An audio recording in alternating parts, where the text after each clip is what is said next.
Paz do Senhor, meus amados irmãos. Aqui quem está falando é o Gabriel Enes. Esse aqui é o meu canal Wordtune Brasil. E hoje nós vamos falar sobre um tema muito especial. Um tema que é tido por muitos como uma coisa secundária, né? Como uma coisa que não é tão relevante. O que, obviamente, eu discordo, a julgar pelas coisas que eu posto muito na minha página, né? Sobre a escatologia pós-milenista e sobre a importância de você ter um pensamento otimista em relação ao progresso do reino de Cristo, da pregação do evangelho e tudo mais. E hoje eu trouxe aqui uma pessoa muito ilustre para falar sobre o pós-milenismo, mas em uma visão um pouco diferente daquela que eu defendo, que eu tenho me aproximado, por assim dizer, no momento, que é a vertente do preterismo parcial. Inclusive, na semana retrasada, nós fizemos uma live com o Fabrício Gilmar, onde nós expomos a visão do preterismo parcial.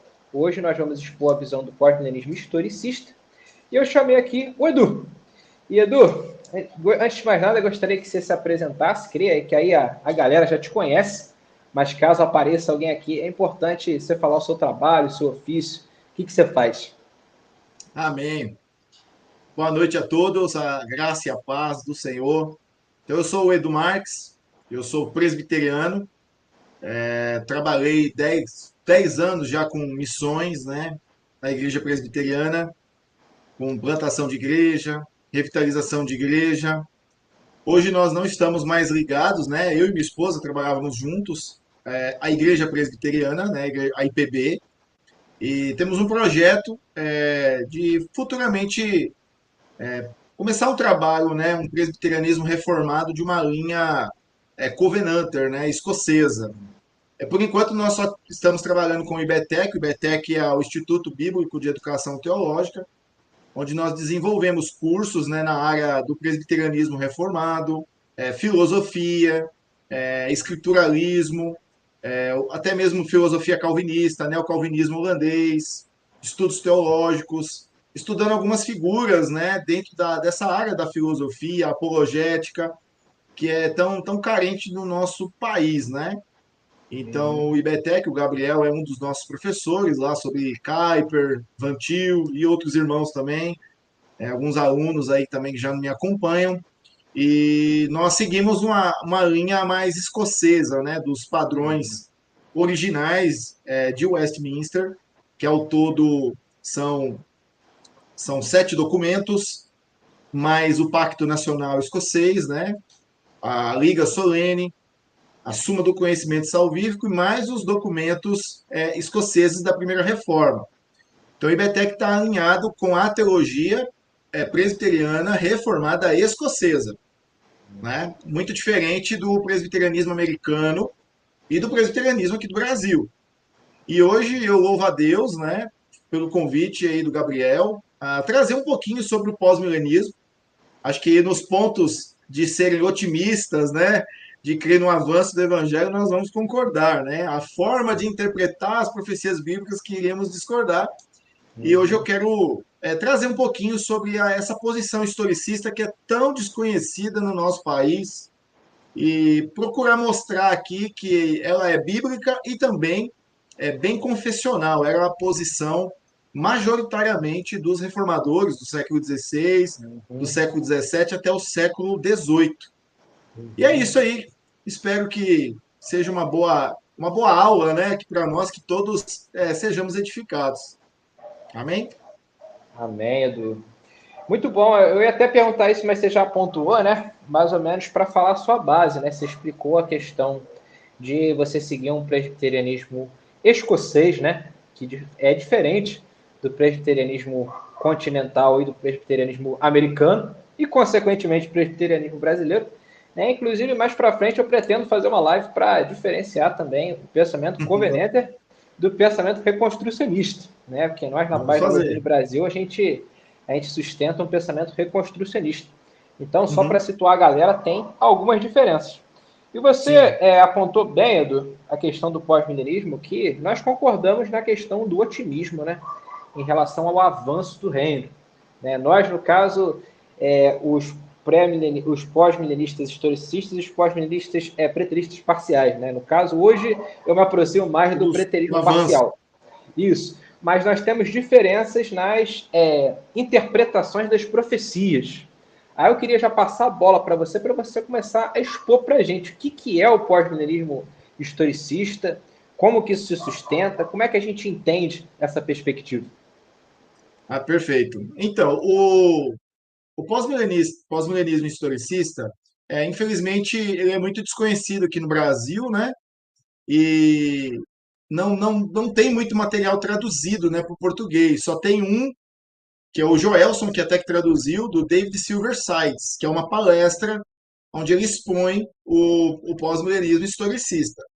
Se você for lá para as igrejas mais confessionais, na Irlanda, Escócia, as igrejas Covenanters, que seguem uma linha, né, Covenanter, nos Estados Unidos, Japão, China, Austrália, eles sustentam o pós-milenismo histórico ou historicista, seriam praticamente a mesma coisa. Diferentemente das outras igrejas presbiterianas, há essa separação, né, para os irmãos ficarem bem entender, que seriam mais amilenistas e também mais pós-milenistas preteristas parciais, né? Então, infelizmente, é bem desconhecido. Algumas pessoas têm surgido assim, né, o desejo de conhecer o pós-milenismo historicista. Na verdade, ele é primeiro que o preterista. Então, aqui eu vi até uma pergunta sobre abordagem exegética. Não vai dar para a gente abordar a parte exegética, porque aí daria uma outra live, né? Eu até ia propor isso para o Gabriel, sobre o livro de Daniel, o livro de Apocalipse. Sim, sim. Futuramente nós vamos traduzir o livro do James Durham, que é o comentário do Apocalipse, para usar nos nossos cursos. Então, assim, seria uma outra live. O que eu quero tratar aqui é a parte histórica, né? Então, é mais conhecido o preterismo parcial, você vai ver que tem algumas partes muito similares, principalmente no livro de Daniel.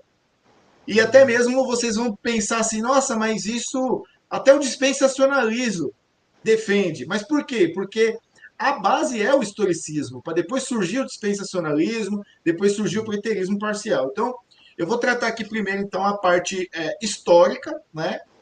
E depois nós vamos caminhar mais sobre o pós-milenismo, as confissões de fé, os reformadores, e isso aplicado nas nossas vidas. Tudo bem? Perfeito. Vamos lá, então. Então, o que é o historicismo? Né? É uma vertente, né? Um método de interpretação na escatologia cristã, onde se interpreta as profecias bíblicas, né? Que é onde vai associar símbolos a pessoas históricas, nações, eventos. E os principais textos primários de interesse para os historicistas incluem o quê? A literatura apocalíptica. Mas eu vou mostrar aqui que nem só a literatura apocalíptica, tá? A gente dá para usar o historicismo em outras questões também que eu vou mostrar futuramente. Então, o livro de Daniel, o livro de Apocalipse, também o livro de Ezequiel e outros, né? Que trata essa visão apocalíptica é mais o foco, né? O historicista, ele vê as profecias de Daniel como sendo cumpridas ao longo da história, né? E estende-se passado, presente e futuro. É às vezes também chamado de visão histórica contínua, ou seja, uma continuidade, vai desenrolando na história. E muitos comentaristas, eles aplicam esses métodos historicistas na história judaica, Império Romano, o Islã, o próprio papado e também a Era Moderna e os fins dos tempos. Então, o método historicista, que a gente vai tratar aqui na questão apocalíptica, ele começa principalmente lá com o livro de Daniel, né? Daniel capítulo 2, né? Que vai tratar da, da estátua, né? Das estátuas ali, eles cativos na Babilônia.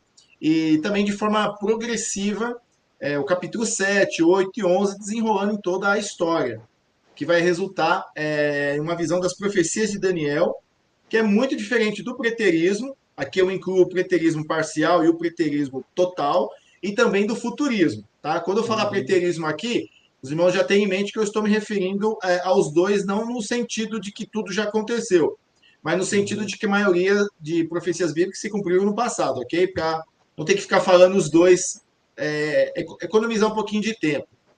E quase todos os reformadores, ou seja, na sua maioria, do século XVI, século XVII, eles tinham essas visões historicistas, né? Mas não começa com eles, vem um pouquinho já antes. Então vamos ver aqui um pouquinho a visão geral dos historicistas, né? Qual é? Então, o que eles acreditam, a maioria, é que a interpretação profética das escrituras, ela revela todo o curso da história da igreja, né? Desde a escrita do livro de Daniel, alguns séculos antes do final do século I, até o fim dos tempos. E, assim, interpretações historicistas, elas têm sido criticadas, né? Por inconsistências, às vezes conjecturas, algumas especulações. E leituras historicistas do próprio livro de Apocalipse, eles foram revisadas à medida que novos eventos ocorrem ou novas figuras emergem no cenário mundial. O maior nome historicista hoje, que eu acredito, é o reverendo Francis Nigel Lee. Ele tem um site onde ele só trata disso. Ele já tem quase 80 anos, mas ele é muito ativo nos seus escritos. Cada artigo dele lá é 80 páginas, 100 páginas, aplicando, né, essa interpretação, visões de alguns reformadores, Calvino, Lutero, o papado, o Islã, né, desenrolando. Ele tem muita coisa, né? E Ô, também nessa Edu, questão do livro de Apocalipse. Pode falar. só uma dúvida, cara. Eu acho que é uma dúvida oportuna dentro do que você falou. Você falou que a visão historicista, então, ela entende a aplicação das profecias bíblicas ao longo da história que está correndo agora. Vamos colocar assim, né? Aí Sim, você desde lá de mencionou Daniel 2 até agora. isso. Não, perfeito. Aí o que acontece? Você disse que existem revisões, né? E uma coisa, uma crítica que eu já escutei ao posicionamento historicista, não apenas dentro do pós-milenismo, mas existem até pré-milenistas que seguem uma visão historicista, é essa questão de, poxa, você interpreta que às vezes uma entidade é determinado império, vamos supor, aí depois não foi, aí você revisa. Como é que você vê essa questão, né, de você ter você ter um posicionamento em que está sempre sendo revisado? Por exemplo, eu já escutei que houveram puritanos que acreditavam que era a iminência do fim, né? Sim, Coisa e tal, né? Então, assim, vou é falar uma, sobre é uma isso. preocupação. Por quê? Porque hoje a gente vê muita gente fazendo uma exegese de jornal, né? A pessoa Sim. olha, por exemplo, a Rússia, a Ucrânia, não sei o que, Israel, é o fim do mundo. Como que a gente lida com isso? Então, ó, primeiro que a gente tem que entender que no início ali dos puritanos era uma nova era da igreja, né? Então ali estava se desenvolvendo novas doutrinas, né? Algumas Uhum, doutrinas que defendidas pelos apóstolos e outras que foram sendo criadas. Então a uhum. maioria dos puritanos acreditavam que havia chegado Milênio, o né? milênio, uma era de paz, houve um avivamento. Então, assim, isso é compatível ainda com o historicismo. O historicismo crê nisso, que nessas eras de avivamento, o próprio David Silversides, ele trata disso, seriam períodos de onde Satanás é amarrado, onde se aplicaria a ideia lá de Apocalipse capítulo 20, tá? Onde ele amarra e há um crescimento do evangelho. Isso aí é no desenrolar da história, até culminar no fim do tempo, onde Satanás ele é amarrado, o homem do pecado, o anticristo, o falso profeta, eles são destituídos, há um reinado de paz e só depois Satanás é solto para a sua destruição. Na verdade, isso é compatível com o historicismo. Na verdade, as críticas, as revisões vêm de quem não é historicista. Uma das questões é a questão do papado. Né? O Papa é o anticristo. Geralmente, a maioria esmagadora acredita que o maior inimigo naquela época, né, era o Papa. Só que o que acontece? Para nós historicistas, isso aí se cumpre no decorrer da história, ou seja, porque a fé reformada ela avançou, o Papa foi perdendo o território. Pode ser que você vê hoje ele não tem mais domínio como tinha antes. Sim. Então houve uma reforma na Escócia, houve uma reforma na Inglaterra, houve uma reforma na Europa, né, no continente. Ou seja, o Papa ele perdeu aquele domínio que ele tinha como antes. Só que há também o falso profeta, que muitos interpretam como o Islã, como Maomé, e também vestígios de todo e qualquer tipo de religião pagã.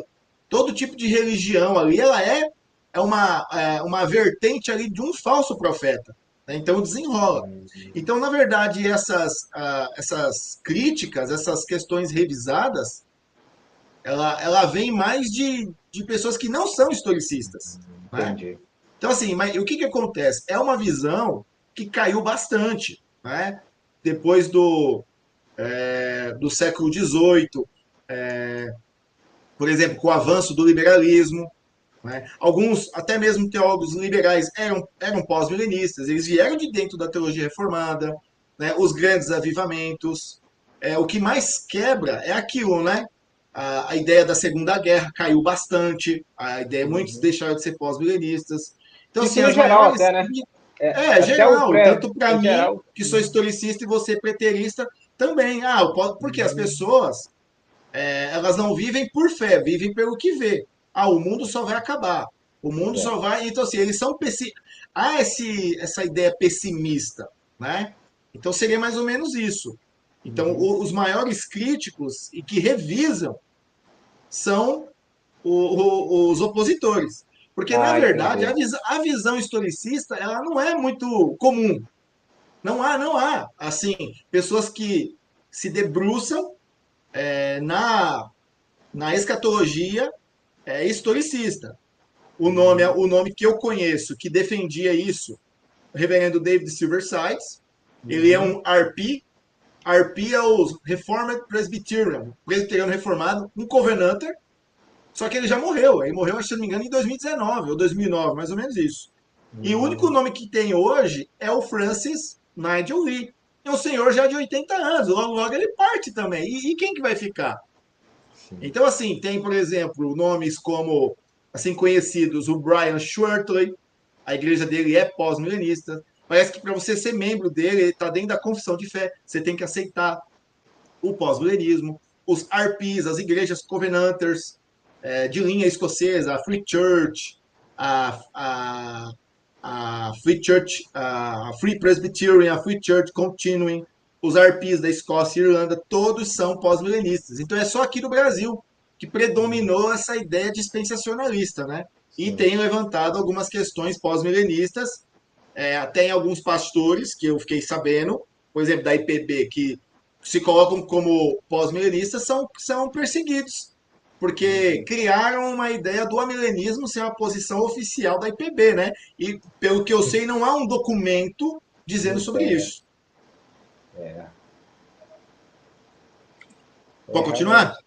Pode, à Pode vontade, falar. muito bom. Não, muito Então bom. vamos lá. Só, Oi. não, só um comentário rapidão. Cara, assim, é engraçado porque uma vez eu vi um expoente, né, do amilenismo. Eu não posso até falar o nome, porque tá na internet. O Leandro Lima, ele falando, né, sobre a questão que na confissão de fé, se eu não me engano, se me corrija se eu estiver errado, fala que o Papa, ele era o anticristo, né? E assim, hoje já muitos reformados, ele falou que já não creem nisso, né? O Papa como anticristo, Tem bastante. né? Tem bastante. Engraçado que até a revisão a revisão, a confissão revisada, ela tem a ideia ainda de que o Papa é o anticristo. E É. muitas pessoas não creem que o Papa é o anticristo, o homem da iniquidade, mas eles vão lá e fazem um juramento, né? Eles falam o seguinte: não, eu creio que o papado é anticristão. Então tá beleza. Mas assim, ele está indo contra a própria história da igreja, a sua própria confissão, que defende que o papado é o anticristo. Ele é uma personificação. O trono papal é o anticristo e que futuramente se manifestará em um papa. Entendeu? O Uhum. homem da iniquidade. Então, assim, aí o que a pessoa faz? Ela mente. Olha que interessante. Olha que interessante. Aí o cara vai e faz uma. Eu vejo uma publicação. Os ministros que mentiram na sua ordenação. Porque os ministros não são cessacionistas. Vamos trazer isso aqui para. São continuistas. Mas e os que mentem? Que são amilenistas? Ou até que são pós-milenistas, mas mentem lá também. Não são perseguidos também? Não mentiram? Porque a maioria hoje de pastores da IPB são amilenistas. E eles se dizem confessionais, entendeu? Só que eu vou mostrar aqui hoje que não é a visão confessional. Eles estão equivocados. Eu sei que vai ter um monte de gente me xingando, pegando no meu pé. Eu já estou acostumado com isso aí, né? Então, eu não estou nem aí porque esse pessoal pensa. Deus é meu juiz e meu guarda, Deus me defende. Então, assim, mas é a verdade, né? Então, assim, eles mesmos também seriam anticonfessionais. Então, para você ver que é dois pesos e duas medidas dentro da igreja, né? É dois pesos e duas medidas. Mas, mas como eu não sou mais da IPB, então aí eles que se resolvam lá. Vamos lá, então. O historicismo também foi a crença mantida, como eu falei, né? Pela maioria dos reformadores. Martinho Lutero, João Calvino, Thomas Cranmer, que era um anglicano, e o próprio John Knox, né? Olha aí, ó, quando surge. A Igreja Católica ela tentou combater o historicismo com o quê? Com o preterismo e também com o futurismo durante a Contra-Reforma. Por quê? Eles tentaram criar ali uma nova interpretação para tirar que o chefe da igreja era o anticristo que os reformadores acusavam. Né? Então, aí, essa visão alternativa, ela serviu como contra os ataques dos protestantes, né? E é vista como uma defesa católica contra a visão historicista que identificou a Igreja Católica Romana como a grande prostituta, a grande Babilônia, lá, de Apocalipse 17, que ela engana as nações, né, com seu Uhum. cálice, com as suas feitiçarias, governada pelo Papa, né, como o anticristo. Como a gente usa o nome aqui anticristo, nós não estamos nos referindo aos anticristos que João diz, que negavam Cristo.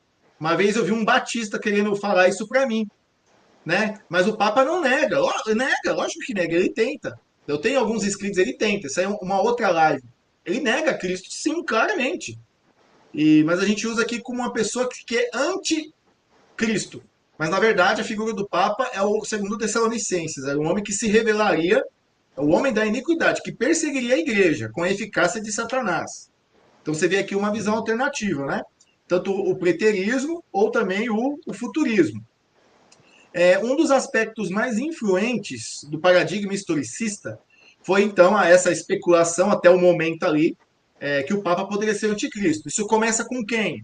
Né? Lutero começou a pegar mais pesado nisso, ele começou a escrever, né? E só que isso aqui não era uma visão nova, né? Ele coloca lá nos artigos de Smalcald de 1537. Isso então, o que acontece? Foi popularizado no século XVI, né? Havia muitos sermões, né? Livros, artigos, comentaristas jesuítas que faziam parte da Contra-Reforma, eles foram criando, né, e desenvolveram outras abordagens, né, que se tornariam como preterismo e futurismo, para se aplicar a essa literatura apocalíptica, né? Alguns dos nomes de jesuíta, né, de teólogo jesuíta, Francisco Ribeira, ele desenvolveu uma forma de futurismo em 1590, e Luís de Alcazar, uma forma de preterismo no mesmo período. Escrevia contra Lutero, contra os reformadores, era uma defesa, né? Eles ficavam um atacando o outro, né? Nesse início, assim, com artigos, né? E a abordagem historicista, ela também tem sido usada na tentativa de prever a data do fim do mundo. Aí que muitos erraram, né? Por exemplo, na Grã-Bretanha, pós-reforma, Charles Wesley, o metodismo ele é pós-milenista, ele previu que o fim do mundo ocorreria em 1794, com base na análise do livro de Apocalipse de Adam Clarke, um outro teólogo metodista. Thomas Goodwin, né, um congregacional, um puritano, ele também parece que datou a volta de Cristo e o fim do mundo. Os puritanos acreditavam que eles estavam no período ali do milênio ali, por causa do Uhum. avivamento da reforma e a queda do papado, né? O papado perdeu muito poder ali nas Ilhas Britânicas, né? Não Uhum. só na Inglaterra, País de Gales, na Irlanda e principalmente também na Escócia. Aí também entra, claro que há equívocos, né? No século XIX, um homem chamado William Miller, ele também, as suas leituras historicistas, né? Ele propôs que o fim do mundo ocorreria no dia 22 de outubro de Uhum. 1884, com base no modelo historicista usado em Daniel, capítulo 8, 14. Deixa eu abrir aqui o texto, vou ficar aqui com a Bíblia aberta. Uhum. Vontade. 8, 14. Eu quero ler alguns textos. Não vou ler os textos grandes, mas os versículos. 8, 14 que diz, né? Ele me disse até 2.300 tardes e manhãs, e o santuário será purificado. Então ele datou que Cristo voltaria no ano de 1844, né? E criou um movimento nos Estados Unidos conhecido como milerismo ou os milenaristas. O que aconteceu? Jesus não voltou, houve uma grande decepção. Miller, que era da igreja metodista, ele volta arrependido, ele voltou à congregação, ele entregou, ele deixou de lado essas ideias, voltou para a igreja metodista. Só que o que aconteceu? Um grupo, a esposa de um deles, que era metodista e que seguiu e não quis voltar, ela fez uma nova interpretação desse texto aqui, de Daniel 8,14, que é a base de toda a igreja hoje, que é a Igreja Adventista do Sétimo Dia, na Senhora da Ellen Goldwhite. Que, na verdade, aqui surge o Adventismo. Que, na verdade, ela concluiu. O que ela concluiu? Que o Miller, ele estava certo assim nas suas anotações, no dia 22 de outubro de 1854, mas ele interpretou errado. Que estas 1.200, 300 tardes e manhãs, e o santuário será purificado, não estava se referindo a volta de Cristo, mas que nesse dia é que Jesus entrou no Santo dos Santos. Ou seja, ela joga toda a obra da cruz, 1844 anos, no lixo. A cruz de Cristo não foi suficiente, só é suficiente em 1844, criando-se assim a doutrina do juízo investigativo, a doutrina base do Adventismo. E aí muitas pessoas seguiram ela. Ela começou a escrever, né, de acordo, começou a ter visões, revelações, e surgiu o Adventismo. Ela é uma leitura historicista. Eu lembrei, né? Eu falei que só tinha o Francis Nigel Lee, apesar do Adventismo ser uma seita perigosíssima. O livro da Ellen White, É o grande conflito, né? o grande conflito, é uma interpretação historicista da história. Sim. Você pode ler lá, lógico, você não vai concordar, é muita bobeira, mas é uma interpretação historicista. E se eu não me engano, os adventistas também, eles seguem uma linha pré-milenar, né? Um milênio literal. É diferente do pós-milenismo reformado, que é uma era futura, tá? É um pré-milenismo.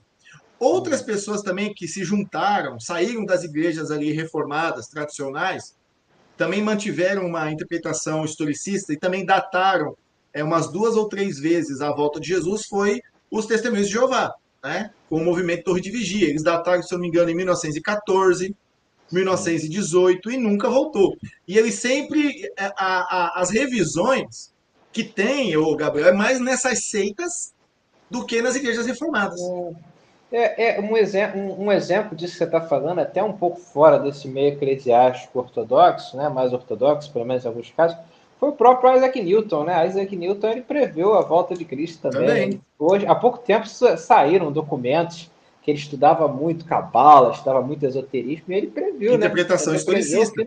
Historicismo. Né? Historicista. Então, aqui, as revisões, por exemplo, os Testemunhos de Jeová, por que você vê uma inconsistência teológica desses grupos? No Adventismo, é que eles revisam sempre as profecias de Ellen White, que a maioria falhou, as profecias da Torre de Vigia falharam. Então, eles sempre estão revisando esses artigos e livros. Já no movimento reformado, não. Tá? E quem critica é quem não é. Então aqui, mas há uma grande diferença. É uma interpretação, mas aqui eles cometeram vários equívocos. Por dizer, o próprio Thomas Goodwin, deixa eu pegar aqui o livro aqui, da Teologia Puritana, o Joel Bick, ele trata aqui nessa questão, eu acho que quer ver? Deixa eu só pegar aqui. Eu não anotei aqui no slide, mas é bom eu tenho anotado aqui, aqui página 1113. 1113, só um minuto. Verdade. Aqui, ó. 1113.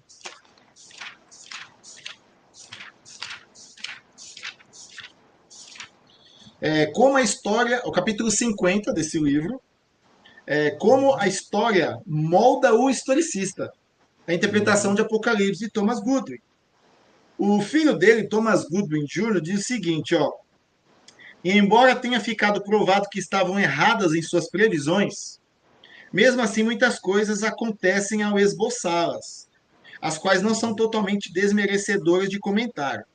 De fato, o relato deles está agora superado, contudo o autor considerou bem apropriado mencioná-lo quando escreveu esta análise, o que aconteceu no ano de 1639.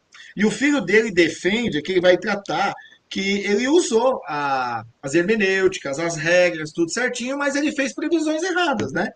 Aqui eu não vou ler aqui, mas quem quiser pode ler se tiver esse livro, né?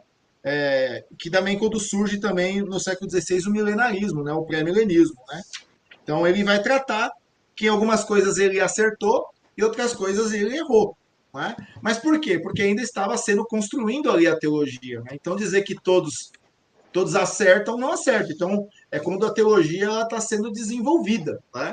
Então por isso que a Uhum. gente não pode também ficar um alerta em testemunhos humanos. Né? Também nós devemos, como teólogos, né, e leitores da Bíblia, procurar também compreender algumas questões, né? Não ficar preso, porque fulano falou, porque a confissão disse, eu vou, não, eu vou lá na confissão, mas eu vou analisar os textos, fazer uma exegese.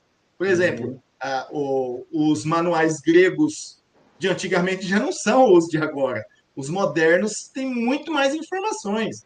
Então, é muito mais fácil você extrair verdades dali dos textos da escritura do que antigamente, né? Era muito Uhum. precário, não havia tantos comentários.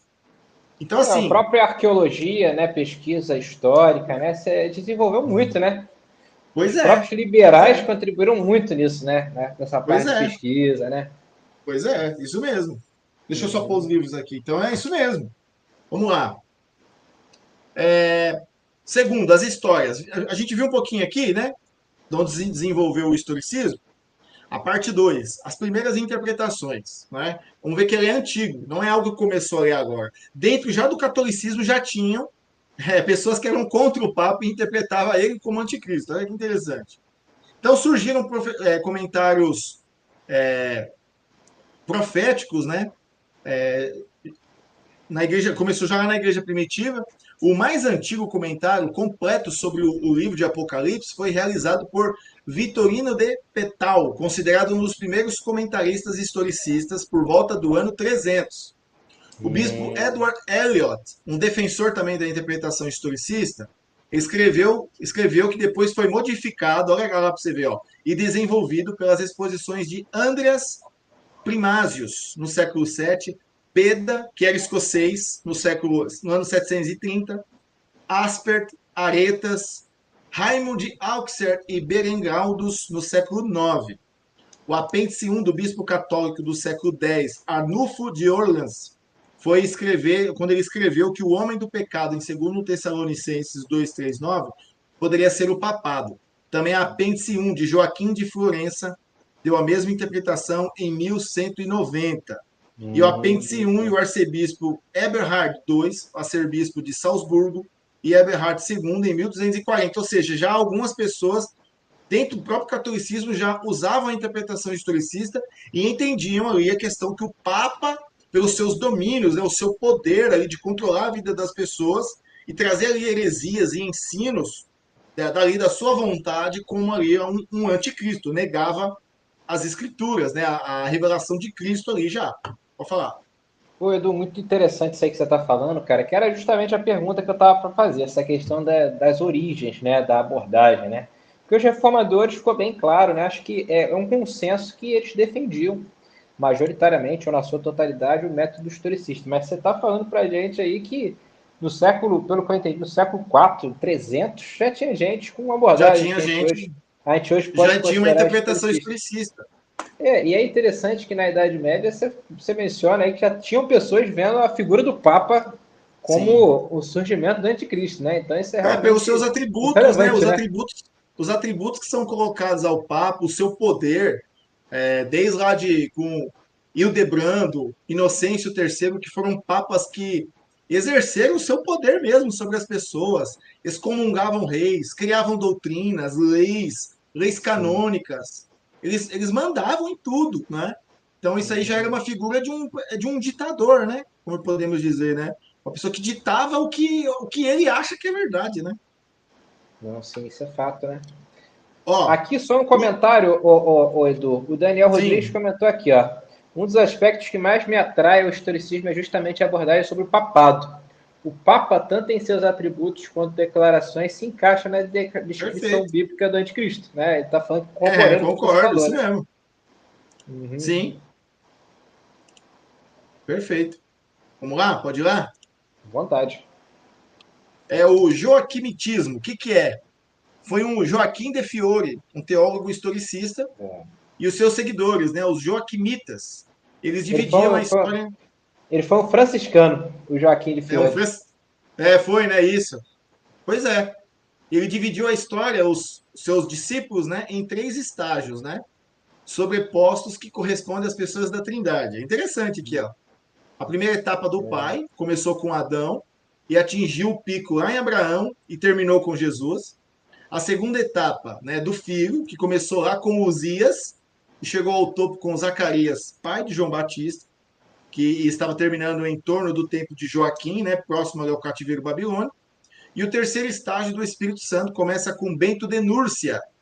Estava chegando ao redor do tempo de Joaquim e terminaria com o fim da história. Então ele já preveu que acabaria ali.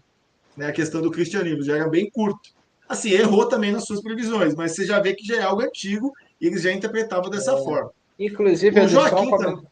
também. Pode falar. Não, desculpa. É o que eu ia falar só do Joaquim, cara, que assim, essa figura é muito conhecida pela galera que seguiu o Olavo, né? Porque o Olavo Hum, seguiu o Eric Wegelin, e o Eric Wegelin, que foi um cientista político, ele falou que, inclusive, as ideologias modernas, né?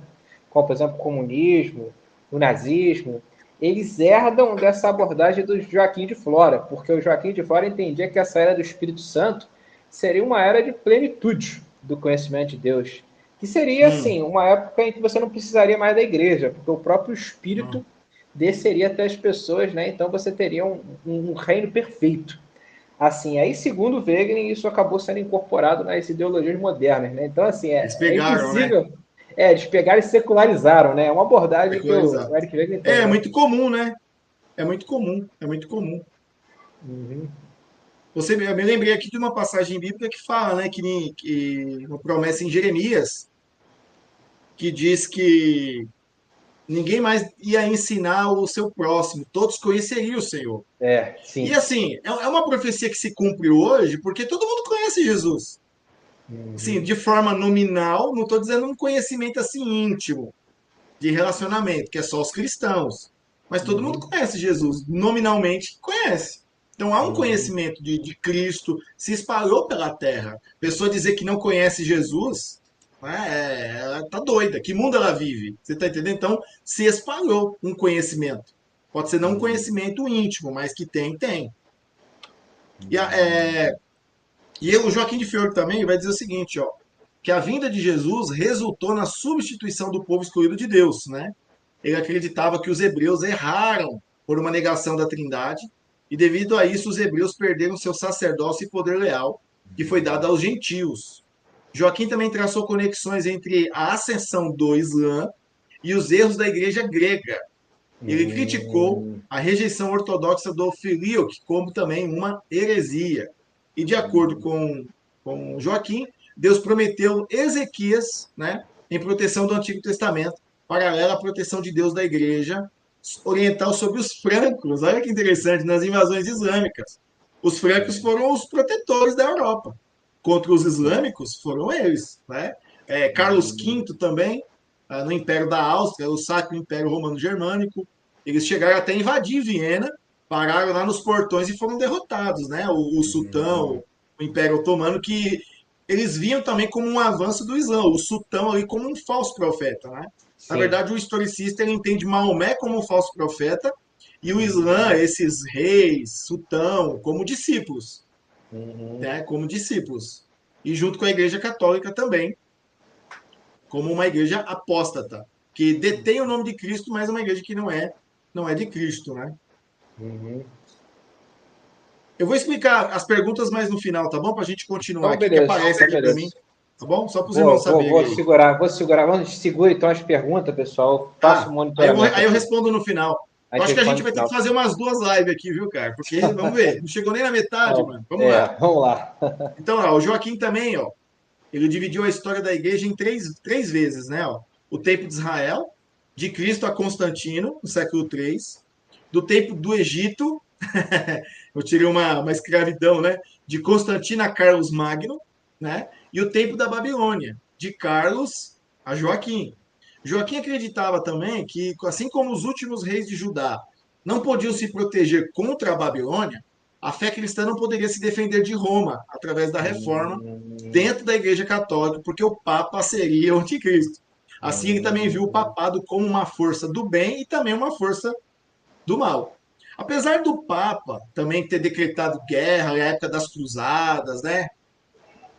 Na verdade, ali muitos depois os historiadores vão descobrir, ali já no seu tempo, né, mais à frente, e hoje, que ali o interesse ali não era um interesse espiritual, mas sim um interesse político, econômico, né?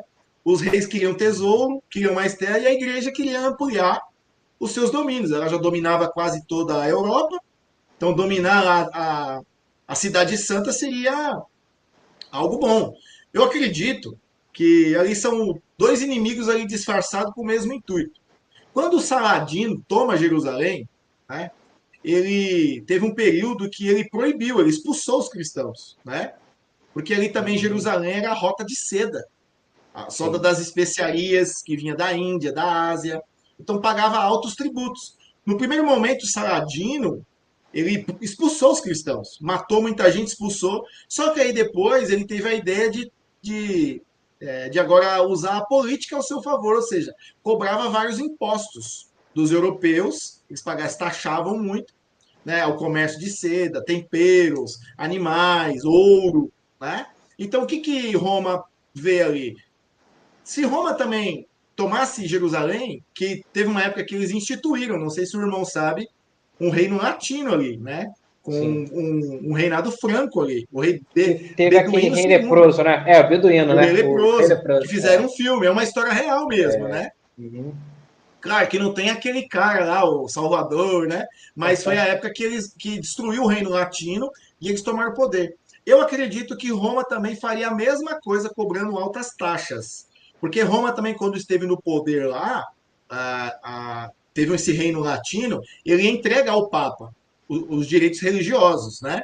Eles também mataram muitos muçulmanos, né? Eles matavam muita gente também. Havia uma briga entre eles, uma briga do mal, né? Então, por isso que o catolicismo é visto, e até o que eles entendiam de cristianismo, como algo do bem, mas também algo do mal ali, que queria ampliar ali, os seus domínios, né, sobre a Uhum. Terra Santa, sobre, sobre a Uhum. terra ali, de nascimento de Jesus, fazer objetos de idolatria, que é o que já tinha, né, já havia desde lá do século de Constantino, igrejas lá do Santo Sepulcro, igrejas em vários lugares, né, e ampliar Inclu- muito o seu poder ali também. Exato. Inclusive, Edu, o sincretismo cresceu muito nessa época, né? Que se você vê Sim, o terço veio dos muçulmanos, né? Com as cruzadas, pois essa é. questão de relíquias, né? De Cristo, isso aumentou muito, né? Nessa época. E outra coisa, não só nessa época esse sincretismo religioso, que é assunto da nossa próxima live lá, que é a questão de objetos nórdicos, né? Que Uhum. é hoje infiltrado dentro do cristianismo como Natal. Guirlanda, árvore, bolinha, presentes, vem tudo também de religiões pagãs. Houve esse sincretismo, né? Onde Uhum. você Roma tomou conta, os germânicos, os povos árabes, eles tinham que se cristianizar à força, era pela força. Eles, opa, você aceita Jesus? Aceito. Mas dentro de casa eles mantinham suas crenças, né, os seus Uhum. deuses. E na verdade os santos, eles são uma substituição dos deuses, Sim. né? Por exemplo, a própria imagem de Jesus, Jesus loiro dos olhos verdes, ele é uma Sim. figura de um deus romano. Os outros santos também. Eles podem ver que eles substituem os deuses germânicos. Há uma questão também, muito interessante você falar de sincretismo. Tudo isso aí é explicado pelo historicismo. A questão dos dias, né? Thursday, Wednesday, Sunday. Eram o Sunday, dia do sol. Uhum. Saturday, dia de Saturno, ou seja, misturou. Friday, é a Freya, uma deusa nórdica.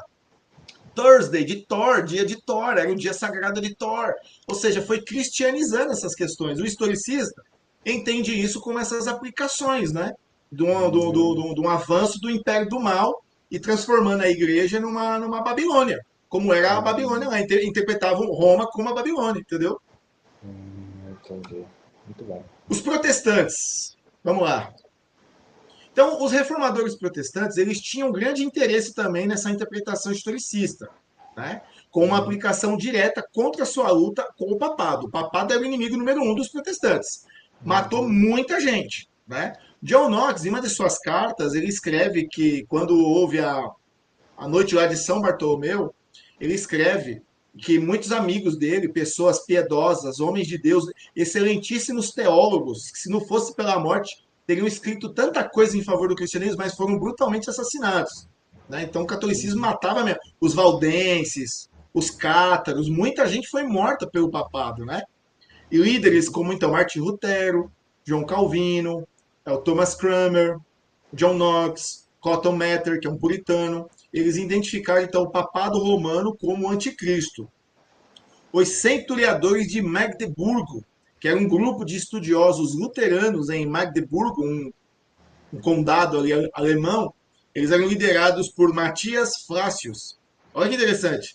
Eles escreveram 12 volumes chamados Senais de Magdeburgo para desacreditar o papado e o identificá-lo como o anticristo. 12 volumes. Aonde estão esses volumes? Nós não sabemos, né? Não há tradução para o nosso idioma. A quinta rodada de negociações no diálogo luterano-católico-romano, é um diálogo entre eles, observa o seguinte, que ao chamar o Papa de anticristo, os primeiros luteranos se colocaram em uma tradição que remonta ao século XI, né? Onde foi ficando mais forte a ideia de que o papado era o anticristo.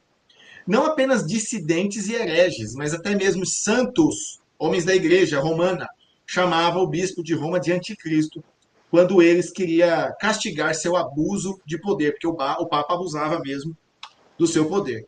William Tyndale também foi um reformador inglês. Ele sustentava que enquanto os reinos católicos romanos daquela época eram o próprio império do anticristo, né? O império ali dos reis católicos na Europa, era uma manifestação anticristã, havia um espírito do mal, um espírito maligno que operava nesses reis em defesa de Roma, né? Então, qualquer organização religiosa que distorcesse a doutrina do Antigo e Novo Testamento mostrava o trabalho do anticristo, que é o quê? Se opor à verdadeira religião. Em seu tratado, o Tyndale, ele rejeitou expressamente o ensinamento estabelecido da igreja, que olhava para o futuro, para um anticristo se levantando, e ele ensinou que esse anticristo era uma força espiritual presente que estará conosco até o final da época, sob diferentes disfarces, de tempos em tempos. Ele se disfarça. Interessante que o Tyndale ele usa aquela passagem de Paulo, que ele fala que Satanás se transfigura em anjo de luz. Então, a pessoa parecia piedosa, um rei católico, um duque, uma pessoa muito popular ali, um grande poder aquisitivo, mas que se opunha à verdadeira religião, né? E defendia Roma com as suas heresias, com os seus ensinos, era uma manifestação do anticristo. E a tradução, né, de Tyndale, de 2 Tessalonicenses, capítulo 2, sobre o homem da iniquidade, vai refletir o seu entendimento que ele tinha, mas foi significativamente alterado por revisores, né, incluindo um comitê bíblico da King James, que seguiu a Vulgata mais de perto. Foi revisado essa ideia de Tyndale, tentando tirar o seu comentário de que o Papa seria o anticristo. Também, em vez de esperar que um único anticristo governasse a Terra durante um futuro período de tribulação, Lutero, Calvino e outros reformadores, reformadores protestantes, eles viram o anticristo como uma característica presente no mundo de seu tempo, cumprido no papado, um espírito que se manifestaria em uma pessoa futura. Tá? Então, respondendo aí a pergunta do irmão, eles entendiam que o próprio papado ele é uma personificação do anticristo. Há um espírito maligno ali, que se opõe, ensinando suas heresias, querendo dominar o mundo, o poder que ele exercia, e que no futuro um papa seria ali a manifestação completa desse anticristo que faria guerra à igreja. E há características, né, de interpretações historicistas da reforma, foram a identificação também do anticristo, né, em 1º e 2º João, né, também que se opunham ali à suficiência de Cristo, né, que seria os docetistas. Então, olha que interessante. É lógico que eles sabiam que João estava se referindo ali aos gnósticos e docetistas que negavam que Cristo vinha em carne. Então, o que João fala? Que isso aí só poderia ser o quê? um anticristo, uma influência maligna. Então eles interpretavam isso também e aplicavam no seu tempo, e nós também podemos aplicar no nosso tempo, de que toda e qualquer pessoa que negue Cristo é um anticristo. Né? É um espírito maligno por trás que negue. Então aí nós poderíamos pegar 1 João e 2 João também aplicar dentro da história, né, lá tanto os docetistas e no decorrer da história aplicando nessas pessoas que se opõem ali a Cristo, como hoje. Por exemplo, o comunismo, presidentes comunistas que se opõem ali a Cristo, né, que negam ele como verdadeiramente ele deve ser adorado. As bestas do Apocalipse, capítulo 13, né, o homem do pecado, eles fazem uma ligação, então Apocalipse 13 com o papado, né? Eu sei que a interpretação preterista parcial, eles dizem ali que o historicista também ele vai defender essa questão de que a besta que sobe do mar seria ali o Império Romano, né? Você vai ver muitos interpretando dessa forma, e que depois o Império, esse Império ele sofre algo interno, né? As doenças, que seria aquela guerra pelo poder depois da morte de Nero, né? Desestabilizou todo o Que é Império. quatro Não é chifres, verdade? né? Se eu não Assim, me engano, tem Nero quatro. se mata. Oi? Não, é porque eu lembro que tem um chifre, aí Não surge entendi. quatro. É porque assim, tem um chifre que Isso. ele Então, eu perece, tô aí falando ali surgem quatro. Aí eles da guerra. chaga que é a besta. Isso. Aí, Então, aí não, eu tô falando da chaga, da doença, da enfermidade, que ela morre e tá. depois ressuscita. Não é Isso, isso? é, No mas é isso Apocalipse mesmo, é isso 13? mesmo. Essa, Os essa preteristas vão passagem dizer que é. mesmo. Isso.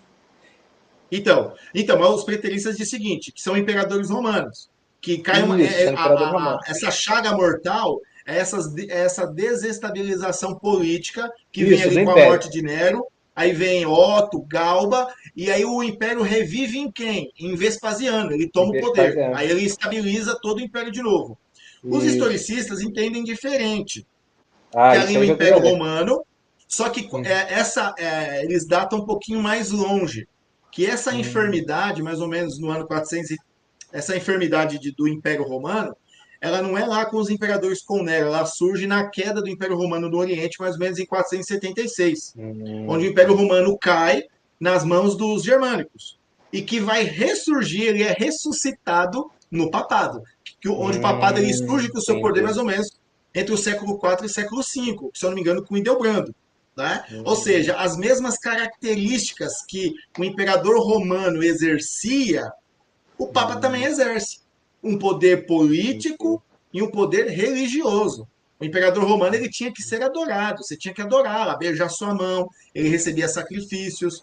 O Papa também, dinheiro, terras, ele tinha um poder. Então surge, eles vão entender o seguinte, que ele sofre ali essa questão política mais ou menos nesse ano 476, cai e é ressuscitado no papado. E daí que vem o levante, entendeu? Vem desenvolvendo ali esse poder papal. Ou seja, é o mesmo espírito maligno que operava nos imperadores romanos, opera também no Papa. Entendi. Então eles fazem essa ligação do homem da iniquidade, né, com a besta do Apocalipse 13. Também esse chifre pequeno de Daniel 7 e 8 que se levanta, e a prostituta da Babilônia. Apocalipse 17 também interpretam no decorrer da história, que seria Roma, com o seu cálice, né, tonteando, né, embriagando as nações com as suas feitiçarias. Ah lá, ó, Então as a visões religiosas. prostituta, Edu, só uma pergunta rapidinha. A prostituta, então, seria Roma na visão historicista. É porque, por exemplo, o Kenneth Gentry, ele defende, que é um exemplo de um pós-modernista preterista parcial, ele entende a prostituta como Israel.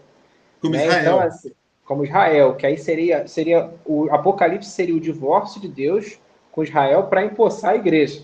Então, o entendimento historicista seria diferente nesse sentido, porque a prostituta já Seria, seria Roma. seria Roma. Não só seria Roma, a gente pode, por ser essa interpretação historicista, pode ser aplicada a Israel também, porque Israel também ela se torna uma prostituta. Que entra também a questão, por exemplo, o Kenneth Gentry Jr. e outros, e historicistas também, que há os presbiterianos reformados, a própria confissão de fé, há um divórcio do marido Deus com a sua esposa prostituta, adúltera, que é quem ali? Israel. Israel. O que quebra uma aliança? O que quebra um casamento? Né? A Adultério. aliança. O adultério. Israel quebrou várias tentativas, Deus tentando, tentando, tentando, Israel não quer saber. Israel Uhum. quer os seus amantes. Deus larga de mão. Aí ele tem o quê? O outro povo, que agora é a igreja, uma nova esposa, que é composta de judeus, árabes, russos, enfim, né? É Uhum. uma nova esposa, que é a igreja. Uhum. Então Israel também pode ser aplicado como uma grande prostituta, que engana as nações. Tanto é que o judaísmo engana muita gente hoje. Você vê as Sim, pessoas, verdade. Israel, bandeira de Israel no púlpito, tocando chofar. Enfim, aí você vê hoje isso aí, cara, essa enganação. Mas Roma também é uma prostituta. Ela também tem um espírito maligno por trás que se opõe a, a Cristo. Olha Com lá, o certeza. Isaac Newton também tinha uma abordagem historicista. Né? Ele teve Uhum. tratados. Engraçado que esses caras. Ô, gente, ô, cara, eu fico assim de cara, Gabriel. Ô, os caras escrevem tratados. Olha isso aqui, esse livro aqui, o cara é amasso, né? É escrito o quê? No computador, tem toda, né? Os caras escreviam 11 desse aqui com pena. O tratado dos caras, desses teólogos, assim, não é um livro, é 12. Você viu? Ele escreveu 12 volumes. É um livro mais ou menos desse tamanho aqui. Com Uhum. pena e um pedaço de papel aí ruim, nem papel tinha, né? Então você vê, né, meu? Os caras escreviam muito mais que a gente hoje, né? A gente escreve um artigo 200 páginas e já cansou. E Já ele apanha, escreve né? um tratado. Pra você ver, a preguiça nossa e ideias que eles tinham. Ele tinha observações do livro Daniel, Apocalipse. Ele também tomou posição em relação ao papado, com igual os reformadores. Só que ele evita previsões baseadas na literatura profética. E ele, por quê? Ele tinha em vista que a profecia, quando se mostra que se cumpre, será a prova de que a providência de Deus tem sido iminentemente ativa no mundo. Né? E esse trabalho Uhum. considerou muita profecia como já cumprida no primeiro milênio da era cristã. O próprio Isaac Uhum. Newton. Muitas pessoas atribuem, né? Algumas coisas. É interpretação historicista, assim como os puritanos e também eu vou falar puritanos e os covenanters, né? Os presbiterianos escoceses. E qual é a Uhum. hermenêutica historicista? Aqui entra um assunto que eu também gosto muito, né? Que o historicismo ele não tem só um ponto de vista, questão escatológica, mas também na providência, no nosso dia a dia, Uhum. que entra a questão da hermenêutica historicista, né? Que, ao meu ver, de acordo aí com os meus estudos, o historicismo, o pós-milenismo histórico, ele é muito consistente, né, com a ideia de continuidade de manifestações espirituais do que o preterismo parcial. A maioria dos Uhum. preteristas parciais são cessacionistas. Eles Uhum. interpretam que a maioria das profecias se cumpriu no primeiro século. Né? Por quê? Acho que eu já tinha comentado isso com você. Ele vai ter que fazer um grande trabalho exegético e hermenêutico de qual profecia se cumpre ou qual profecia que não se cumpre. Ah, essas profecias escatológicas se cumpriram, mas essa de dons não. Então, assim, uma pessoa que quer ser preterista parcial e continuista, ao meu ver, ele vai ter esses problemas. Um historicista não, porque ele pode aplicar aqueles ensinamentos de Coríntios, Gálatas, Romanos sobre dons, sobre providência no seu dia a dia, no desenrolar da história. E é o que acontece na reforma, reforma na Europa, na reforma na Escócia, nos grandes avivamentos. É só você ler os livros de Jonathan Edwards, né?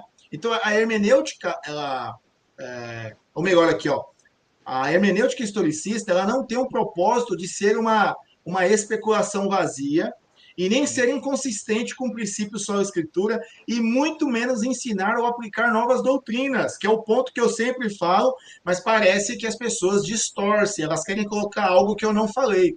Nessas manifestações, nesses acontecimentos entre os covenantes, em momento algum foi aplicar novas doutrinas, mas aplicar aquilo que a Bíblia já ensina sobre isso na providência de Deus. No Uhum. seu livro, Teologia Puritana, esse aqui, ó, na página 1091, o Joel Bick, dos maiores nomes aí dos puritanos, ele diz o seguinte, ó: por esse motivo, os puritanos interpretavam os sinais dos tempos e as profecias não cumpridas do Antigo e Novo Testamento, em particular Daniel e Apocalipse, de acordo com o seu próprio contexto histórico. Para eles, as escrituras estavam se referindo à época em que viviam.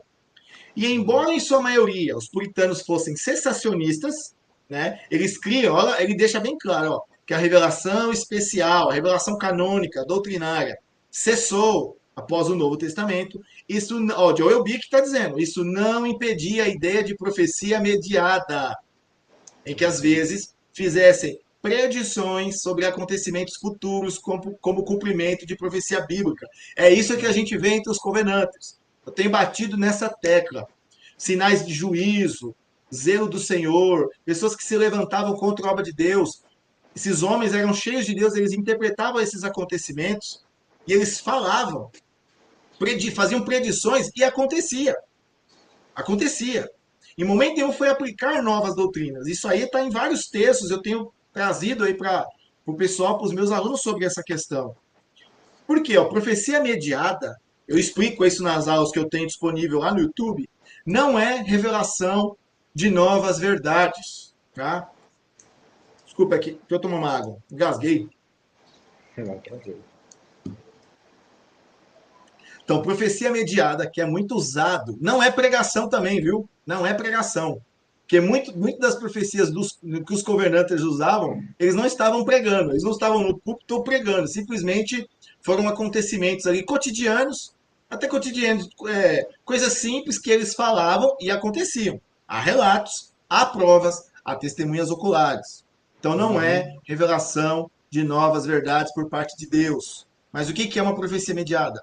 A interpretação com a capacitação do Espírito de profecias bíblicas e a aplicação dessas profecias bíblicas à história que se desenrola. Então não é só uma questão escatológica, é uma questão do dia a dia. Aplicar essas profecias na nossa vida. É muito o historicismo, eu vou falar algo aqui que é muito parecido com a hermenêutica que os pentecostais usam. Você vai falar, ué, peraí. Eu vou dizer, tem um livro do Robert Menzies que chama Hermenêutica Pentecostal. Como o pentecostal ele difere da hermenêutica reformada. O pentecostal ele interpreta, por exemplo, Atos, que aquelas histórias também são as nossas histórias. Ou seja, Deus usando pessoas simples com um poder miraculoso. Se aconteceu com Elias, pode acontecer comigo. Tiago fala, né? Elias tinha as mesmas paixões, e mesmo assim ele orou, segundo a minha palavra, e aconteceu. Então, assim, ele aplica esses ensinamentos bíblicos na sua vida pessoal, no seu ministério, na sua família. É muito parecido com o que o historicismo vem. Eu acredito, né, que a hermenêutica pentecostal ela vem também do historicismo. Por quê? Tem um livro que chama As Raízes Teológicas do Pentecostalismo. Esse autor ele traça que o pentecostalismo ele não surge por acaso. Ele vem se desenrolando desde lá dos puritanos, os metodistas, John Wesley, John Fletcher, eles se dividem, dois ramos, né? John Fletcher ele se divide com John Wesley. John Fletcher parece que vem para os Estados Unidos e foi influenciando as igrejas metodistas com as ideias da doutrina da subsequência, batismo do Espírito Santo, o coração aquecido, aquela certeza da salvação. Enfim, foi desenvolvendo porque o que parece, os primeiros que surgem no pentecostalismo, eles eram metodistas.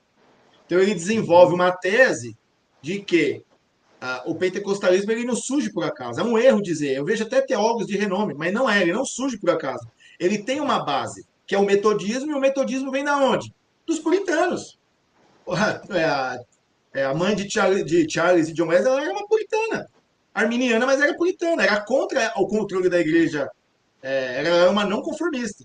Então, o que acontece? O metodismo também aplica a hermenêutica historicista. Então, vai se desenvolvendo e acredito que se desenvolve e cai na hermenêutica pentecostal. Vai para o outro ramo. E também os reformados seguem o outro princípio, aplicando também essas profecias no decorrer da história. Tá? Então, ó, uma aplicação dessas profecias à história que se desenrola. William Breed, um pastor puritano congregacional. Então, aqui já fica uma prova que nem todos os puritanos eram sensacionistas, a maioria era, mas havia alguns que não. Em um sermão publicado em 1656, né, que foi pregado em 1640, ele escreve o seguinte, aplicando também a hermenêutica historicista. Ele diz o seguinte, ó, olha o que esse cara fala, um puritano. Deus não fala por visões e revelações extraordinárias nesses nossos dias? Ele responde, sim, sem dúvida ele pode. Deus não deve ser limitado. Ele pode falar de maneira que ele quer. O que Deus pode fazer, não vou contestar. Ele pode assim falar aos homens, se lhe agradarem. Sim, e se pudermos dar crédito a histórias conhecidas, já na sua época, o Senhor tem falado assim algumas vezes a alguns de seus servos, desde os tempos dos apóstolos. Contudo, há uma grande diferença entre a fé na promessa e uma visão ou uma revelação. Possivelmente, então, o Senhor pode falar de tal maneira como isto é para alguns de seus servos. Mas agora que você pode ter um limite neste assunto. Aí ele diz o seguinte, que embora Deus possa assim falar com alguns de seus servos, ainda que eu tenha um desejo ardente por divisões e revelações, estou doente. O Senhor pode operar um milagre e está forjado, e eu devo recebê-lo. Mas eu não posso colocar Deus no trabalho de um milagre, ou seja, colocar Deus na parede. Então aqui, se Deus fala assim comigo, ele pode, mas não posso colocar lá meu desejo nele sem tentá-lo. Tipo, forçar a Deus fazer o que ele quer. Sim, devo estar tão longe de desejar que Deus fale dessa forma de visão, como estou obrigado a estar atrasado para isso. Um desejo ardente por divisões, argumento que esse homem não está contente com as escrituras. Ou seja, ele fala que Deus pode falar, ele aplica isso nos seus dias a dias, mas uma pessoa que só fica buscando isso, buscando isso, buscando isso, aí ele diz é porque ela não está contente com as escrituras, que é a forma mais fidedigna e objetiva de Deus falar com os homens. O próximo, esse livro aqui, que nós traduzimos e eu uso ele como base para tratar nesse assunto no curso do presbiterianismo escocês, é o Garnet Milne, que é uma tese de doutorado prefaciado pelo Joe Bick, que é o chamado The Westminster Confession of Faith and the Cessation of Special Revelation. Ele diz o seguinte: é a crença na profecia mediada, em que as escrituras, olha lá, desempenham o papel central, que explica por que não se acreditava que a cessação da profecia imediata, a revelação doutrinária canônica, impedisse aqueles que viviam de acordo com a palavra escrita de Deus, de terem algum discernimento sobre o futuro. Olha a hermenêutica historicista de novo. Então, o que, que é isso? Na profecia mediada com a inspiração do Espírito Santo e uma aplicação das Escrituras, é usada, então, a hermenêutica historicista. Gabriel, quer parar aqui? Não, Porque para tem mim, mais coisa, cara. não, por mim, assim, se você quiser parar, mas para mim tá muito boa, cara. Eu aguento mais um Ó, cadinho. tem 23 slides, cara. São É, 67, mano. falta. Se quiser progredir mais um cadinho, ou se você Eu vou preferir, a gente vai para progredir. as Eu perguntas. vou aqui a Progredir mais um parte pouquinho. 6. Oi, Isso, pode que aí, falar. aí, tipo assim, quando deu 1h30 de live, que a gente ainda deu 1h10, né? Não chegou ainda 1h10. Aí a gente abre para as perguntas, pode ser? Fechou. Então vamos lá. Tá bom, né? Aqui, né? Tá bom, tá bastante enriquecedor, né? E a galera É. tá firme. O pessoal tá firme Vamos ainda. lá, então. As visões. Então, a gente viu na hermenêutica. Eu não estou abordando toda a hermenêutica, que eu falei, é um assunto para outra live, que a gente pode fazer futuramente. Ou quem quiser também aprender sobre isso aí, vem estudar com a gente lá o curso de doutorado em ministérios, que a gente vai trabalhar isso aí, traduzir livros, né? Pegar outros livros também dos Covenanters e aplicar isso, né? Os comentários bíblicos deles também, muito interessante. Quais são as visões historicistas? Visões de Daniel. É muito parecido com o preterismo. Ele interpreta, então, os quatro reinos do livro de Daniel, né, como o Neo-Babilônico, Medo-Persa, Grécia e Alexandre o Grande, né? E o Império Romano, que é seguido pelo nascimento de Cristo. Aqui, então, ó, lembra que eu te falei que segue o capítulo 2? Só que o Império Romano, é, historiadores dizem que uma das principais causas da queda do Império Romano é o cristianismo. Foi o cristianismo, né? Porque o cristianismo fala o bíblico, verdadeiro, não aquele que se tornou corrompido depois, né? Mas uma das principais causas, né, foi o Império Romano que desestabilizou o Império, né? E também e como ele desestabilizou, as invasões bárbaras também acabaram, né? Se cumprindo lá, que eu acredito ser uma visão historicista também. O Império Romano, aqui os pés de ferro e barro, os reinos divididos, os 10 dedos ali, ao meu ver, pode ser uma especulação minha, eu interpretaria ele como praticamente os 10 reinos germânicos que invadiram Roma. Se você contar, dá 10 certinho, cara. Os Interessante. godos, ostrogodos, vândalos, lombardos, anglo-saxões, francos, os burgúndios, enfim, que invadiram ali todo o território romano, dividiu o império, né? E que depois, com a queda, ele continua no papado, né? Entendi. Além disso, os historicistas veem o chifre, né, em Daniel 7 e 8 e Daniel 8 e 9 como o papado. Adam Clarke, que é um teólogo metodista, ele escreveu em 1825, ofereceu um período alternativo de 1260 anos, entre 755 a 2015. Acho que está errado isso aqui, essa data, viu? Mas eu acho que é isso mesmo. Com base na elevação do Papa, porque ele escreveu, ele fez uma predição de datas, né? Eles usavam muito isso, acho que está certo.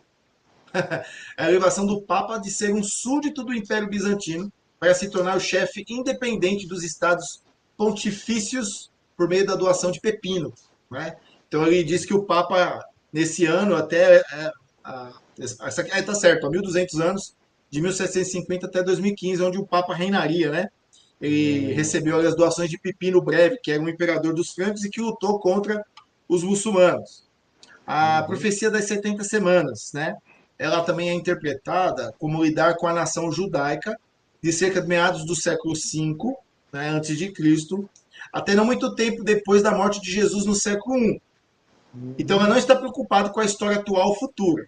Os historicistas consideram Antíoco IV Epifânio irrelevante para o cumprimento da profecia, que alguns acreditam que seria aquele É chifre, né? a Alguns, invasão do templo, né? alguns preteridos acreditam que seria ele. Só que a visão historicista sobre a profecia das 70 semanas, em Daniel 9, se estende de 457 a 34 depois de Cristo, e que a semana final da profecia se refere aos eventos do ministério de Jesus. Então essa é a visão ensinada por Martin Lutero, Calvino e o Sir Isaac Newton, parecido com o que o preterismo também ensina. Alguns historicistas interpretam que vai vir é só futuro, né? Que as 70 semanas, aquela questão daquele hiato, igual o dispensacionalista faz, também seria, vem do historicismo também, tá? Não é todos, mas a maioria interpreta dessa forma aqui. O milênio. Os historicistas acreditam que o milênio ele é futuro, né? Quando todas as nações forem convertidas, o Papa e o Islã forem destruídos e a salvação dos judeus estiver completa. Quando os 1000 anos, né, figurativos ali terminarem, Satanás será desamarrado por um pequeno período que terminará com a segunda vinda de Cristo. E o David Silversides, que é um pós-milenista historicista, ele diz o seguinte sobre isso aí, ó. A prisão de Satanás deve referir-se ao progresso do evangelho. Nós vimos que esse progresso é reversível. Ele avança e diminui. Avança e diminui. Isso aí a Bíblia mesmo fala. As histórias do povo de Israel avança e diminui. Então, o progresso do evangelho está divinamente ordenado a um fluxo, ele segue, e um refluxo. Há tempos quando o evangelho avança poderosamente nos avivamentos. E há tempos de declínio e apostasia. Isso é verdade. Quando a igreja é diminuída na terra, ela perde o seu poder. E eu acredito que nós vivemos esse período de declínio e apostasia. E esta prisão e soltura de Satanás deve se referir ao progresso do evangelho. Não pode referir-se a qualquer outra coisa. E ele continua. Nós vimos que estes 1000 anos não representam o todo da era do Novo Testamento. É um período comparativamente longo que precede um período curto. O pouco de tempo de Satanás que precede o último dia. Se olharmos de trás para frente, temos o último dia, o juízo final, temos o pouco tempo de Satanás. E temos este 1000 anos, este simbólico período de tempo quando é dito que Satanás será preso.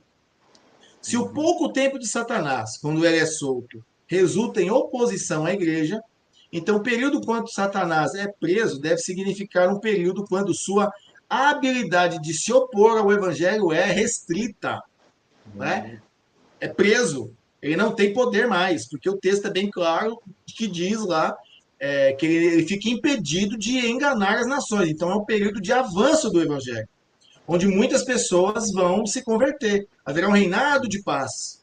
né? Os judeus Uhum. serão convertidos, né? A restauração de Israel, né? Não de um outro povo, mas a restauração do povo judeu na aliança, né? Todos convertidos a Cristo. Então seria mais ou menos isso aí que um pós-milenista historicista defende.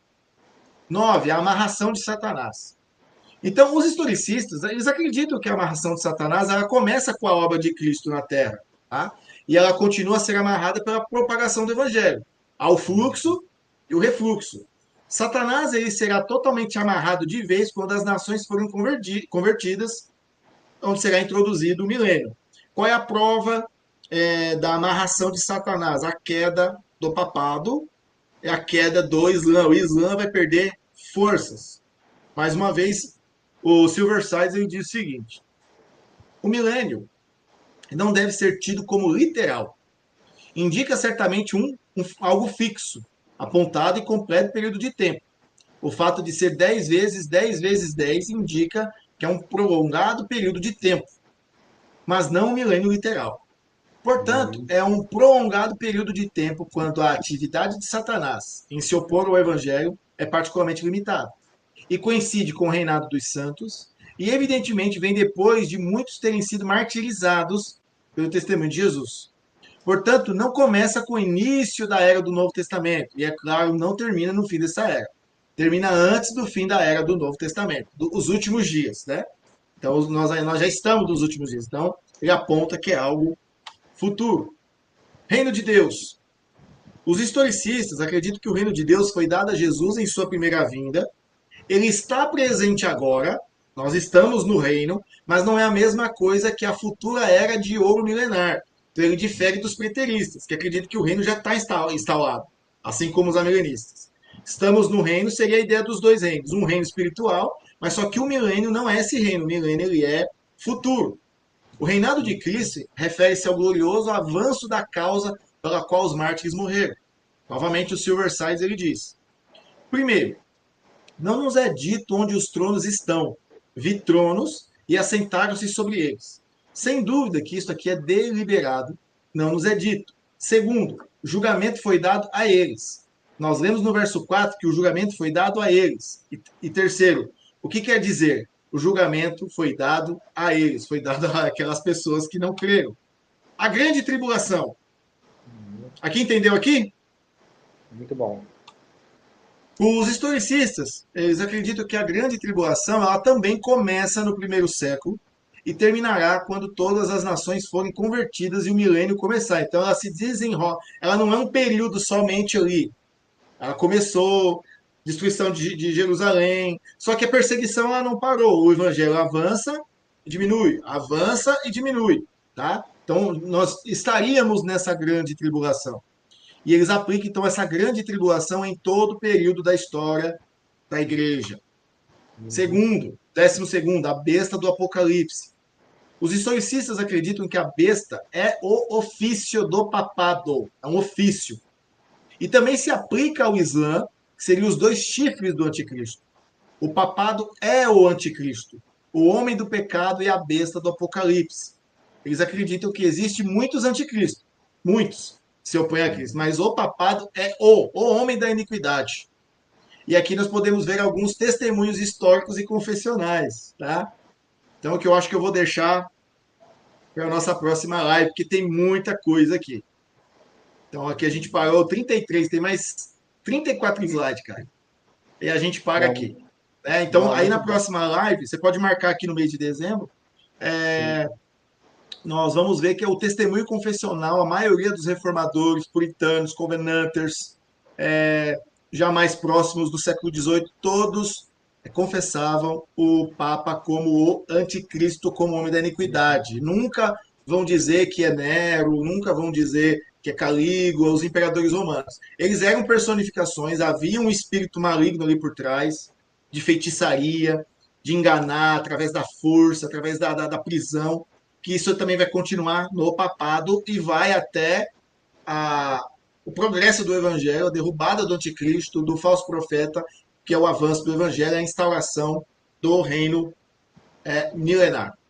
Então eu vou parar aqui e eu vou. A gente pode ir para as perguntas. Perfeito, Edu. Eu ia perguntar algumas coisas, mas acho que você conseguiu responder bem no final, né? Sanar Respondeu? bem as dúvidas. Não, porque eu ia perguntar essa questão do anticristo e dos anticristos, né? Então, assim, papado é o anticristo. Então, assim, o entendimento historicista entende o papado ainda hoje como o anticristo, Sim, o né? anticristo. Mas, assim, o que eu ia perguntar é o seguinte, eu creio que você já respondeu só para dar o checkmate. Então, quando a gente olha, por exemplo, para o progressismo, para o humanismo, quando a gente vê todos esses males da modernidade, isso a gente poderia chamar de anticristo, mas Sim, não de o anticristo. não isso, não a pessoa, isso. O comunismo.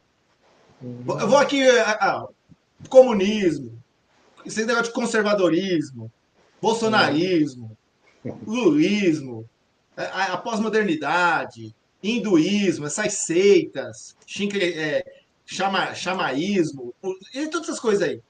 São espíritos malignos que operam, são o anticristo, porque eles negam Cristo como Salvador. Algumas religiões podem até usar ali, é Jesus, como eu falei, né? Mas é diferente, é nominalmente, é Jesus e mais alguma coisa. E distorcem verdades do Evangelho. Então seria manifestações do anticristo, que nega Cristo, com a suficiência de Cristo, mas não é o anticristo. O homem da iniquidade, o papado é o ofício do papado, é o anticristo, ele se opõe a tudo, ele usa o nome de Deus, ele senta no trono de Deus, mas surgirá um Papa futuro, né? Que todos acreditam um Papa futuro sobre que eu estava lendo aqui a pergunta aqui. Qual a interpretação do número da besta do historicismo? Eu vou deixar para a próxima live, irmão. Porque se responder aqui, fica Essa é uma sem pergunta graça. boa. Essa é uma É pergunta boa boa, a né? pergunta, Lohan aqui. Irmão, É, é. irmão, pergunta boa. Eu vou responder na próxima live, tá bom?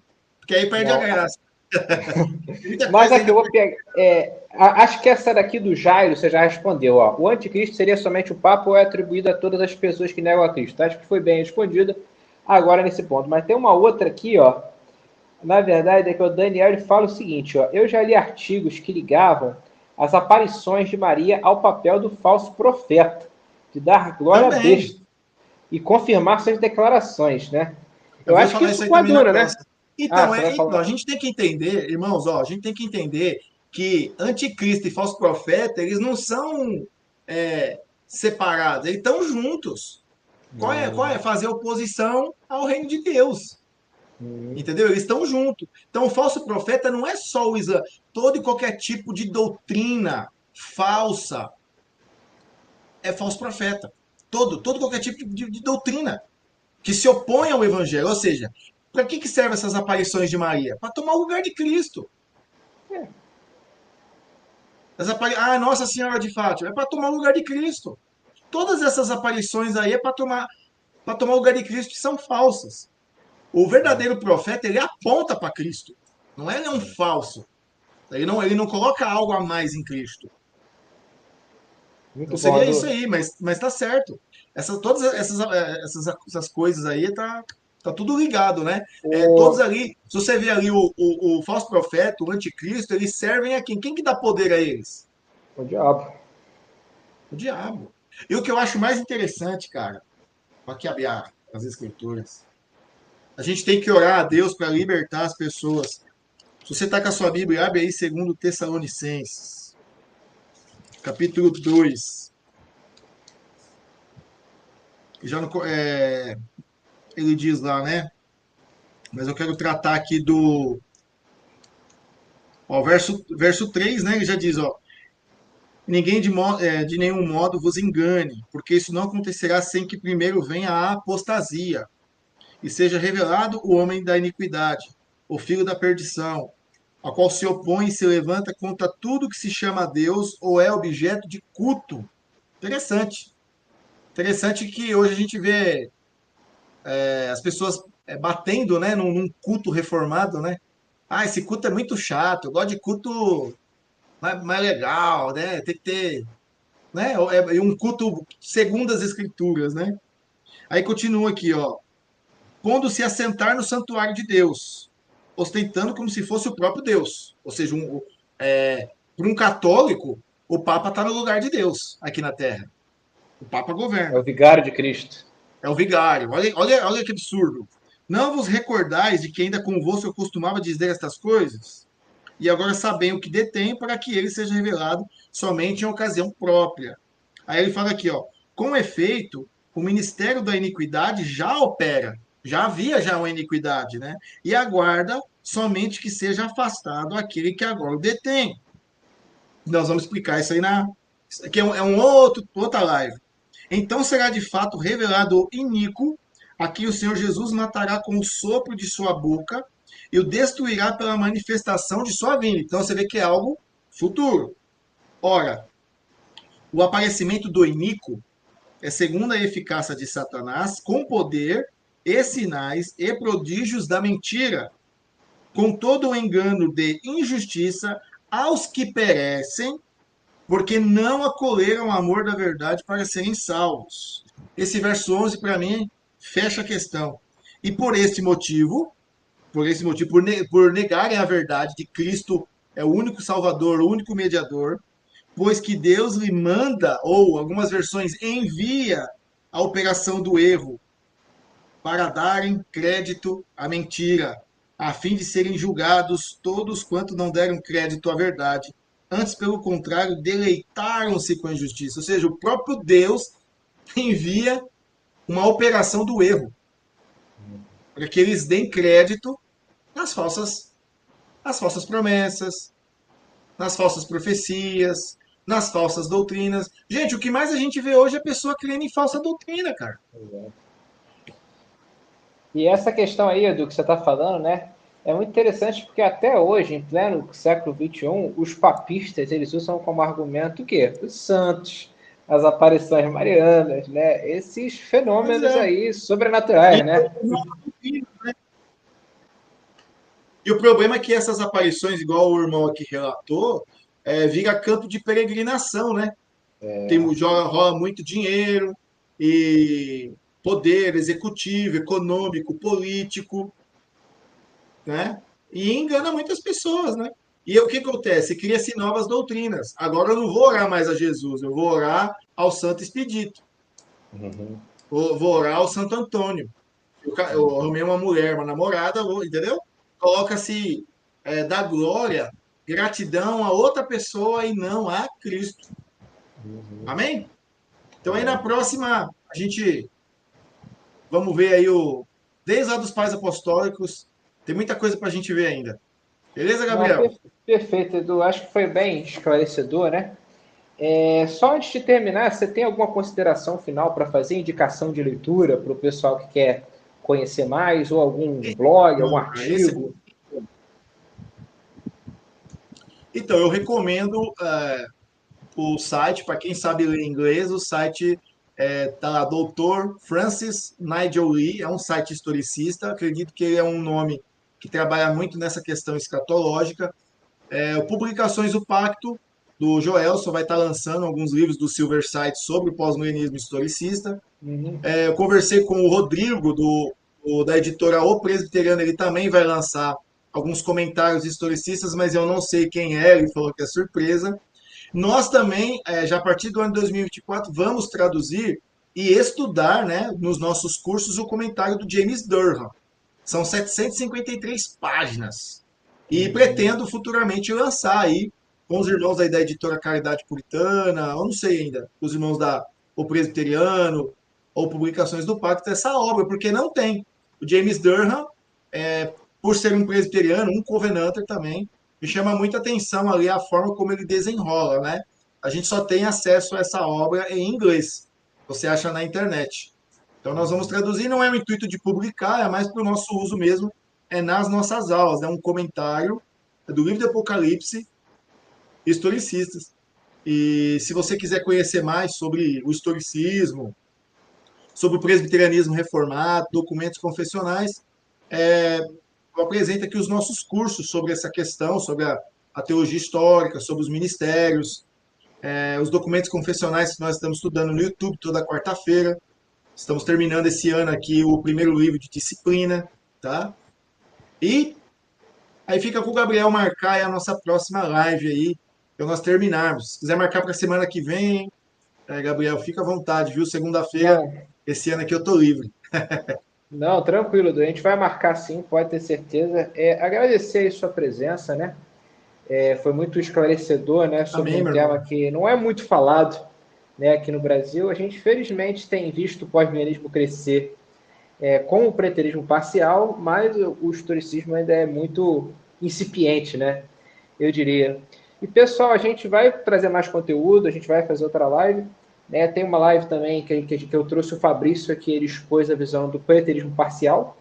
Para aqueles que tiverem interesse, tem salvo aqui no canal. E eu procuro alguém, né, caso vocês conheçam, que defenda a perspectiva idealista, que é uma outra perspectiva do pós-milenismo que era defendida por Earl J. Rushduni. Eu não acho ninguém, né, no Brasil que defenda essa perspectiva, É mas difícil, estou à né? procura, né? É difícil, né? Mas estou à procura porque a página Rushduni Brasil, como vocês sabem, é uma página pós-milenista. Então, o interesse da gente aqui é Tá travando aqui difundir. para mim, ó. Acho que sua internet, Opa, Gabriel. eita, melhorou? Melhorou? Aí, melhorou. Melhorou. Ah, por causa do Tranquilo, microfone. mano. Mas só para encerrar, é o seguinte: a gente o interesse da gente é fomentar esse diálogo pós-milenista, né? Trazer Sim. o pós-milenismo com força aqui na terra brasileira. Mas é isso, minha gente. Muito obrigado aí, muito obrigado, Edu. E a gente marca a continuação desse assunto aqui tão rico. Abração, Amém. gente. Tchau, Abraço, tchau. abraço aí a todos. Até mais.